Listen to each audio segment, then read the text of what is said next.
Welcome to Online Tutorial 2. I hope the first week of the semester wasn't too challenging for you. You've got your bearings and you know where you're heading. We've had two or three online optional workshops this week, and I thought I'd wait until we'd got those done before sharing anything with you in terms of this particular week. There's nothing much happening. At this stage of the unit, you've just got that one task sitting in front of you. Preparing for the pre-test, which is on March 19. It'll be open on Blackboard the whole day from 1 minute past 12 on the 19th all the way through to 11:59. One of the things I did stress last night in the workshops, the optional workshops, so if you didn't turn up and you didn't realise they were on, don't panic. There's a recorded workshop, which is if you go to Tools on Blackboard, Lecture Workshops, Lecture Recordings, and you'll see optional workshop. You can watch back what we did in that workshop. It was really just an overview of the unit, how it runs, answering a few questions. Okay, but one of the things I did stress yesterday was the pre-test is like an exam in how it's viewed in terms of the policy structures that sit around it. So if you forget to do it and you turn up on the Friday or the Saturday and you say, oh, I forgot to do it, can I? No, you can't do it. You can't turn up after the window, the 24-hour window's been available to you, and try to make another arrangement. Policy guidelines don't permit you. Once you've missed an exam, you've missed the exam. That said, if something does crop up, you get sick, you get called into work, something else happens, then you contact me, right?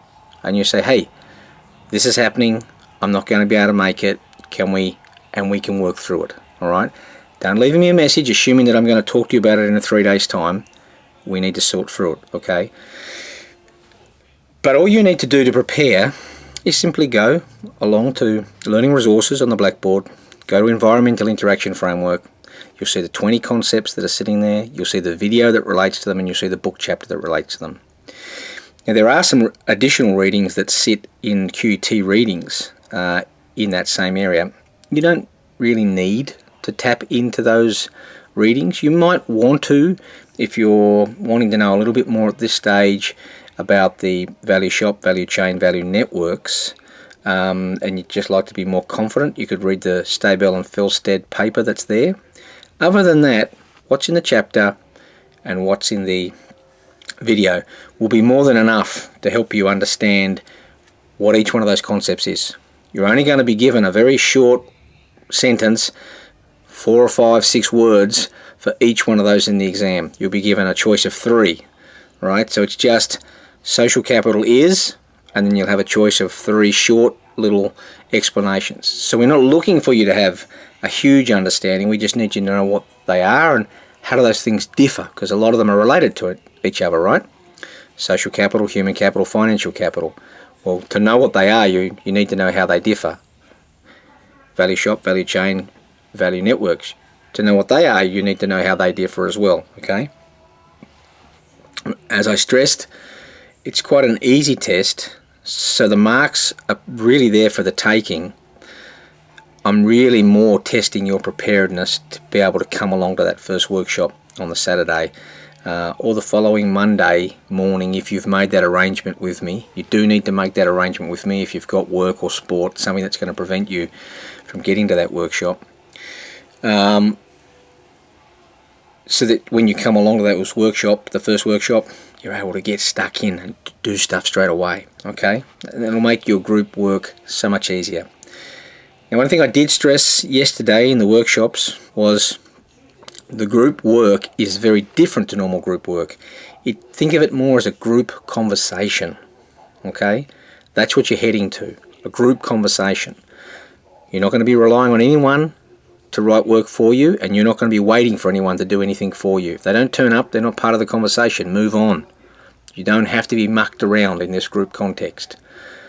We'll form groups in a really neat way where your interests and passions are going to be at the center of that group that you're going to form.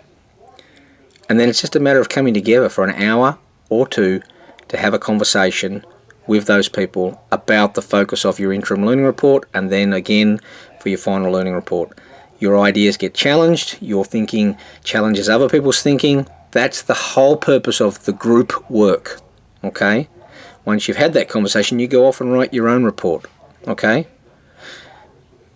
All your marks are individual. There's no group marks in the unit, okay? So it's important to get yourself into the right frame of mind.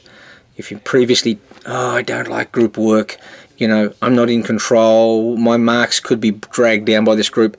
None of that is going to happen in this unit. That's not how it's structured. You're 100% responsible for the work you're going to submit and therefore the marks you're going to receive, okay?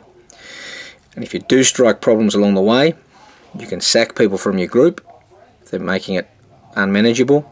You can sack yourself from the group, okay? If you say, well, I'd rather just step out of this situation, it's not working for me, then come and talk to me about it and we can work through. There's generally 10 or 15 people every semester who sack themselves, all right? But you have to give the group a go, all right? Because the assessment is tied to your conversations. So if you step outside and say, I don't want to have those conversations, it's going to make it harder for you to do well in the interim learning report and the final learning report, okay? So look, I'll keep it simple today. Just stay focused on the pre-test. If you're trying to prep, if you want to be very organised, sure, you can jump ahead and look at the example reflections that are online. You can look at the guide for writing the interim learning report. You can look at the videos that relate to doing the reflection process. You can start to get a bit of a sense for what's going to be in front of you. But I wouldn't go any further than that, because you really do need to have the experience from the first workshop to be able to make sense of what's going to follow, all right? So stay patient. Stay focused on the environmental interaction framework and the 20 concepts and elements that sit inside that. Be content to know those. Do the test, pick up the marks, come along to the first workshop, and away we go. Now, if you're in a situation where you haven't been able to get back to Australia yet because of the virus and travel restrictions, things like that, reach out and talk to me, okay? Let me know the situation you're in, and that way I can help you in any way I can best help you, okay? Other than that, I hope the first few weeks of the semester go well for you all, and I'm really looking forward to meeting you. I met a dozen or so of you during the last couple of days with the optional workshops, and that was great just to be able to sort of get back in front of some students and get a bit of a sense for your own aspirations and interests. So I'm looking forward to being able to do that in another couple of weeks. All the best till next week. Cheers.